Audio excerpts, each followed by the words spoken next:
A resposta imune nada mais é do que o seu sistema imunológico respondendo a algo que ele acha estranho ou perigoso. Você sabia que o estresse pode influenciar negativamente na sua resposta imune? Pois é, está sob uma condição de estresse, como normalmente as pessoas estão agora, na época que esse vídeo está sendo gravado, que é o fim do ano. Especialmente se você, aí, meu aluno querido, vestibulando, está naquele caos, naquela correria, alteração de ciclo, de ritmo, esse estresse que você está colocando no seu corpo, que a gente coloca o nosso corpo quando está tudo muito acumulado, corrido e difícil, promove a liberação do cortisol. O cortisol é um hormônio que tem capacidade anti-inflamatória, ou seja, ele provoca algumas reações que acabam retardando a resposta imunológica. Pois é, ficar estressado pode fazer com que você fique doente mais fácil. Já aconteceu nesses fins de ano, nessa época muito caótica, você acabar ficando doente sem parar, sai de uma gripe entre outras, sai de um resfriado entre outros, sai de alguma doença entre outras. Agora você já sabe o motivo. Gostou? Sou o professor Ziroldo, fica comigo depois da vinheta, que a gente vai falar de resposta imune bem rápido e fácil.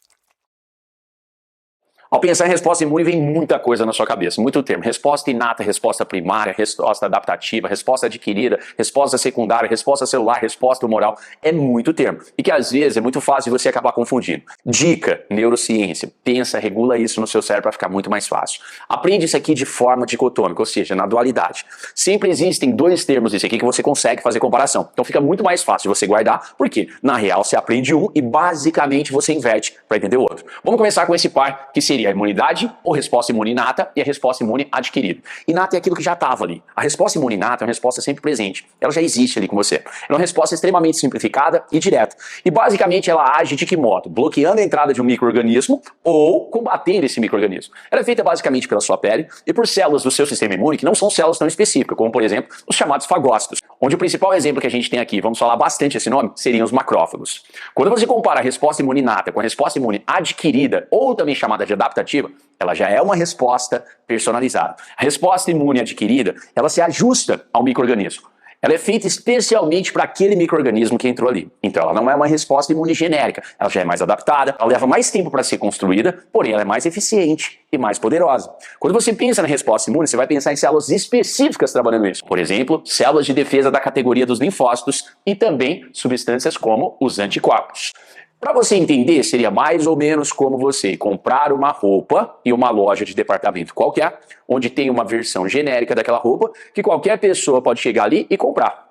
Aquela roupa não foi feita pensando em você, não foi feita ajustada a você. Pensa você, menino ou menina, tá indo pra formatura, pra um casamento, alguma coisa, vai com uma roupa de gala. Menina, você vai lá numa loja geral de departamento comprar um terno, ele não foi feito pra você. Menina, você vai lá comprar um vestido de luxo em uma loja qualquer dessa, ele também não foi feito pra você. É como se fosse resposta inata. Pode te servir, pode te ajudar, pode quebrar um galho, mas ela não é desenhada pra você. Agora, se você quer algo com a sua cara, algo com as suas medidas, algo perfeito, que se encaixe a cada detalhe do seu corpo, você iria comprar um vestido ou um terno adaptado a você. Ou seja, feito sob medida, ajustado para você. Isso seria a resposta adquirida. Ele é adaptado. Por isso que ela também pode ser chamada de resposta adaptativa. Ficou fácil? Pega a linha de raciocínio, segue pro próximo e vamos entender. Compara outra duplinha aqui, ó. Resposta imune celular e resposta imune humoral. Gente, aqui basta você saber o significado da palavra, já te adianta demais. Resposta imune celular. Ataca a célula. Entendeu? Que seja a célula do micro-organismo, desde que ele seja celular, como uma bactéria, por exemplo, que invadiu o seu corpo, ou que seja uma célula sua que esteja infectada com o micro-organismo.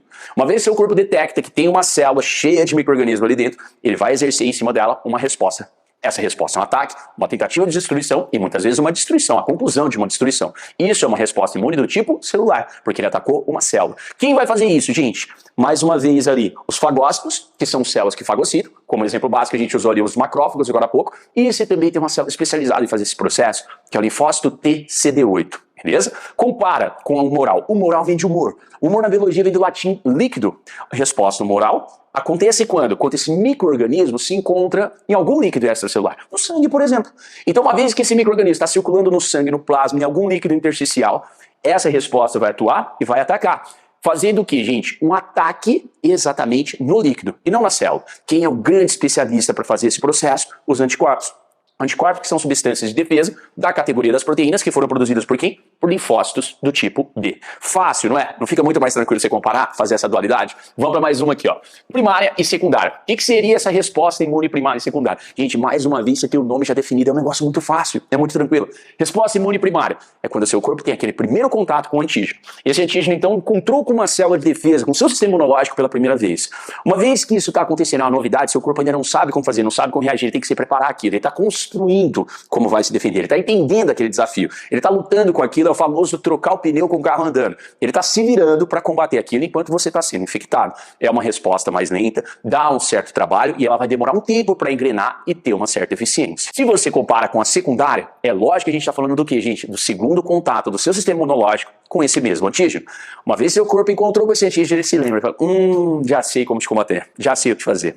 Vai lá e resolve isso de um modo muito mais rápido, muito mais eficiente e com muito mais proteção, tá? Então você tem aqui a resposta secundária sendo, nossa, muito potencializada. Por quê? Porque seu corpo já aprendeu como fazer aquilo. Então o negócio flui de uma maneira mais fácil. Vou usar um exemplo para você vestibulando. Faz de conta que você está resolvendo um exercício. Poderia ser de física, poderia ser de química, poderia ser de matemática, algo com uma certa complexidade e linha de raciocínio, mas eu vou puxar a sardinha para o meu lado. Pensa que você está resolvendo um exercício de herança quantitativa ou aditiva, parte da genética, que conte com um cruzamento entre dois indivíduos tri-híbridos, ou seja, Azão, Azinho, Bezão, Bezinho, Cezão, Cezinho.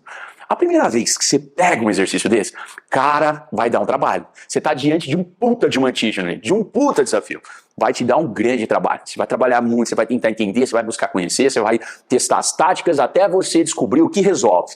Aí, de repente, vem na sua cabeça o triângulo de Pascal. Você usa, resolve aquilo. Pronto, resolveu. A segunda vez que caiu um exercício daquele, você já sabe, falou, opa, já fiz um desse e usei isso. Sai muito mais rápido. Você não vai precisar fazer testes. Tudo isso por quê, gente? Porque a resposta secundária, ela trabalha com o quê? Com ativação de células de memória, que são células que ficam daquele primeiro combate, que ficam selecionadas ali, e o seu corpo guarda para poder usar quando encontrar novamente aquele antígeno. Então a resposta é muito mais eficiente. Beleza? Para a gente fechar as nossas duplinhas, resposta ativa e passiva, ou também conhecido como imunidade ativa e passiva. Imunidade ativa, seu organismo está atuando, seu organismo está trabalhando. Aconteceu alguma coisa ali, deu algum problema, e ele está trabalhando para resolver aquele problema. Ele está lutando para fazer aquele problema. É mais ou menos, volta na história, pega a analogia, usa sempre a analogia, facilita demais a sua vida. Volta na analogia do exemplo anterior, você está resolvendo um exercício. O professor te passou um exercício de genética. Você pegou ali e vai resolver ele de modo individual. Ou seja, você está trabalhando, você está atuando para resolver aquele problema, tá? Uma vez que você resolveu aquele problema, resolveu aquele exercício, cara, você criou ali, ó, um mecanismo, você criou uma resistência, você criou, vamos dizer assim, uma habilidade. É a mesma coisa. Na resposta ativa, como é o seu corpo trabalhando, é o seu corpo lutando contra aquele micro-organismo, contra aquele antígeno, seu corpo vai criar uma resistência, ele vai aprender, ele sabe o que ele fez, ele criou a resistência, ele criou a habilidade para resolver esses problemas. Quando você pensa na resposta passiva, o seu corpo não atuou.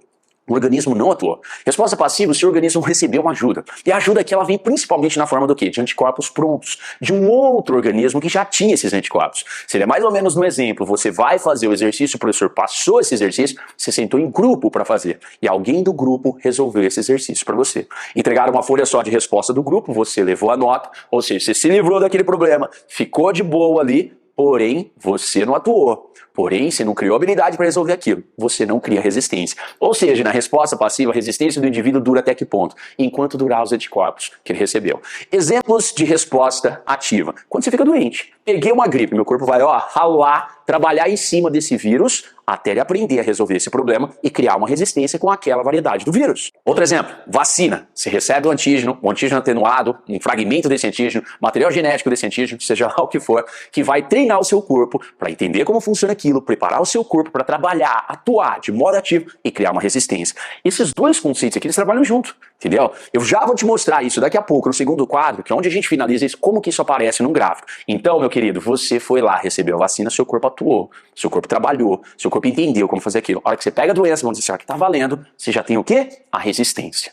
Exemplos de resposta imune do tipo passiva.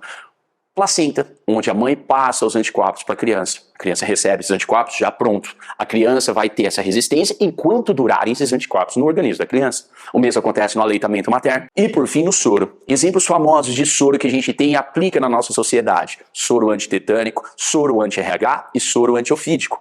Quando você tem, por exemplo, um caso de suspeita de contaminação com tétano, quando você tem uma possibilidade de eritroblastose fetal por conta da mãe ser sangue do tipo negativo, ou quando você tem um caso de picada de cobra.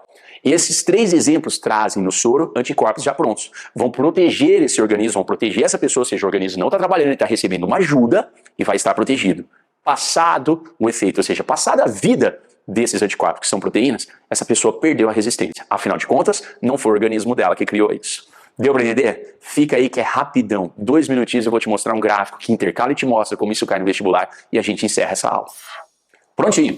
Olha só como essa belezinha de assunto pode cair para vocês no vestibular na forma de um gráfico. O que parece difícil é bem tranquilo. Se você entender isso aqui, você consegue relacionar aquela duplinha, resposta primária e resposta secundária, com a resposta ativa. Esse gráfico aqui te indica a concentração de anticorpos em um determinado tempo, a partir do quê? De 2 exposições desse organismo a um certo antígeno.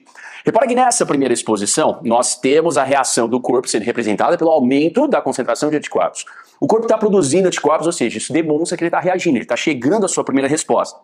Essa primeira subida da linha amarela, então, te indica a resposta primária. E repara que aqui no pontilhado, a resposta primária atinge o seu ápice. Depois de um tempo, a concentração de anticorpos cai um pouco, porque esses anticorpos vão desaparecendo e o corpo não teve uma nova exposição. O corpo nem sabe se vai precisar muito daqueles anticorpos, porque é a primeira vez que ele está vendo esse antígeno, e ele não sabe se você vai se encontrar com isso constantemente. Uma vez que esse indivíduo é exposto pela segunda vez ao mesmo antígeno, nós temos aqui o início da resposta secundária, que atinge o seu ápice mais uma vez aqui no pontilhado. Repare duas diferenças muito importantes em relação às respostas primária e secundária.